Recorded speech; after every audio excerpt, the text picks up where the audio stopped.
Assalamu alaikum everyone. This video is an introduction to the analytical writing section on the GRE. Some of the most common questions that students face when they decide to take the GRE are what is analytical writing? When does it appear on the GRE? Why is analytical writing significant? How is it scored? And what do the scores mean? So let's take a look. Uh, your analytical writing skills are tested in the form of two essays, both of which you are given half hour each to write in the beginning of the exam. So in a way it's good because you can get it done and out of the way. It's not weighing on your mind for the entire exam. But you also have to make sure you get it done well, otherwise it might potentially hinder your performance from the rest of the exam. So it's like you have to balance it out.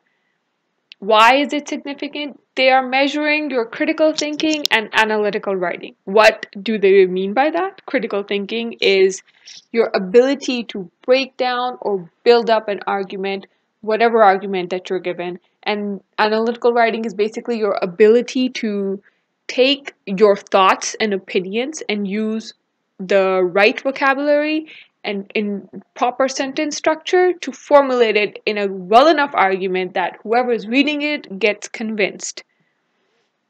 What is the scoring? You get a score between 0 to 6, hopefully not a 0, and it goes up in increments of 0.5.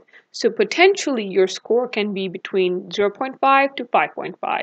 It's scored by two human readers. That just means that they're going to take professors around colleges and universities who teach critical thinking and ask them to score it. And it's overall scoring. It's not like the professor is going to read your essay and he's going to think, okay, so their vocabulary is a 4, but their sentence structure is a 6, so I'm just going to give them a 5. No, they're just going to read your essay, and whatever impression it sets, that's how you're going to get scored. Word of warning, they do have ways of testing for plagiarism. So if you think, for example, if you've read some sample essays online and you think you can just copy them down word to word, not a good idea. This is going to end up canceling your entire exam score and you're going to have to end up paying again and giving the exam again. It's a huge hassle. Don't do it.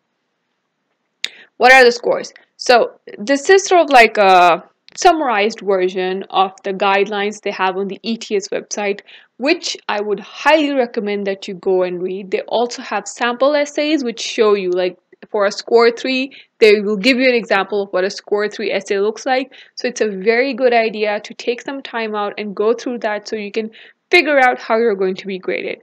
Now, in this scoring from 0 to 6, if you take the time to actually read these, you can see you're going from really bad writing to a very insightful analysis. So you want to aim for something around a 4 because that's an average and it's a decent enough score. So try going for a 4, 4.5, something like that. How are your essays going to be scored? You have two tasks, two essays, an issue task and an argument task.